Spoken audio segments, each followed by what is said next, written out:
Minnesota, home to big lakes, small lakes, winding rivers, and shallow creeks.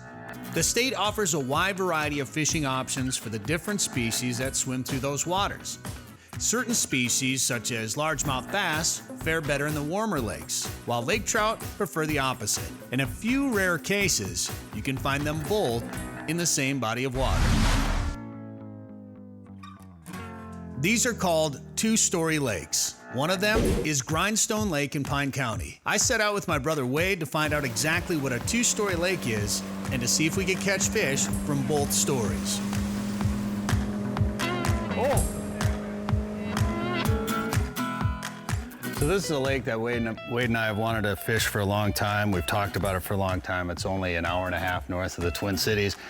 And it's a trout lake, which you don't have a lot of options for trout lakes this far south in the state. Normally got to go up to, say, Lake Superior, up around that Ely area, or some of the other stocked stream trout opportunities across the state. But this one is 153 feet deep. There's lake trout in here, there's brown trout, rainbow trout. But what really makes this a unique body of water is it's not only a deep, cold, clear lake that supports those trout species, but it also is what's called a two-story lake, so it supports some of those warmer, shallower water fish species as well, like panfish, crappies, bluegills, as well as bass. So we're gonna try to catch some deeper, cold water fish, hopefully a lake trout, and then also try to fish the shallow water so we can experience both stories of Grindstone Lake. Grindstone Lake's a pretty unique lake. We're in east central Minnesota. I guess the closest town would be Sandstone, which is about 4 miles east of here, Sandstone, Minnesota. And a lot of people come here and sometimes they're intimidated by the lake, but it's actually a really, really unique fishery, and it does get a fair amount of pressure during the all year, to be honest with you. It is hot.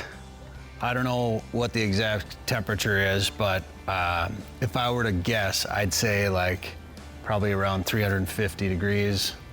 It's a warm one out here. It's glass calm. It's beautiful. This is a pretty neat lake. It's about 2 miles running north to south. A couple of deep spots that get down to about 150 feet, 160 feet in there somewhere. And you just don't see lakes that deep this far south. A lot of these lakes you find up the North Shore, the Gunfront Trail, or further north than that. So it is unique, and it is something that I think a lot of people overlook when they come to this area. Is they just look at it as, well, another warm water lake, right? You wouldn't expect to catch trout in a lake this far south in the state just because of the weather, but it's so deep, that we're able to maintain those temperatures for trout. And to have lake trout, brown trout, and rainbow trout all in this real deep, clear, cold body of water is a pretty neat experience here in Minnesota. I just wish it wasn't as hot as the surface of the sun right now. I'm melting.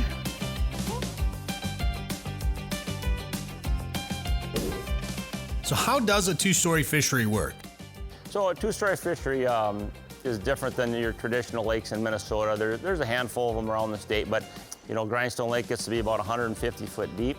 With all that water, you'll have a thermocline in the middle where the sun can only penetrate so far down, and it kind of presents that warm water fishery above the thermocline, which is about 30, 40 feet down. And then underneath that, where the sun doesn't penetrate as much, you have cooler water.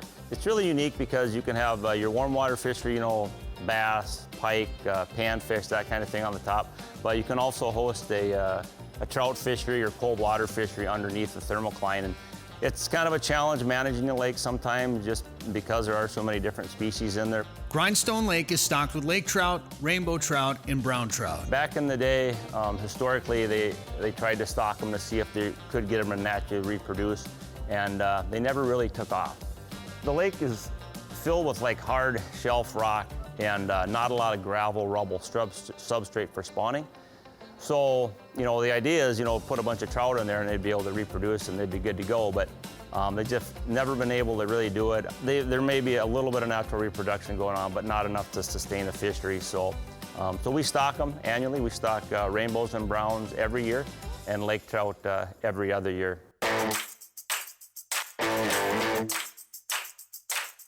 It seemed as though the heat was affecting the fish as much as the fishermen. It was time to try something different. So we've been fishing the basement of the two-story. Now we're gonna go upstairs and fish the warmer water part of the lake.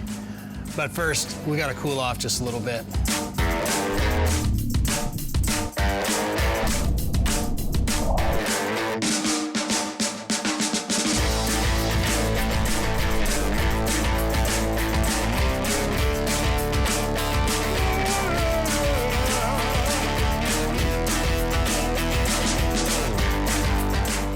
So we just came off from the landing here, and it drops off from about 2 feet to about 30 feet right away.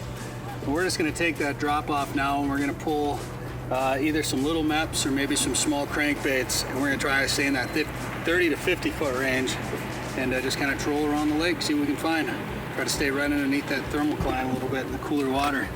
While the lake is managed for trout, it's not listed as a designated trout lake. And it's also becoming more popular for other fish species. You know, we manage the trout lake, and the warm water fish, you know, they're kind of on their own, but it's actually really taken off the last 5 or 6 years. There's a pretty good population of smallmouth in here.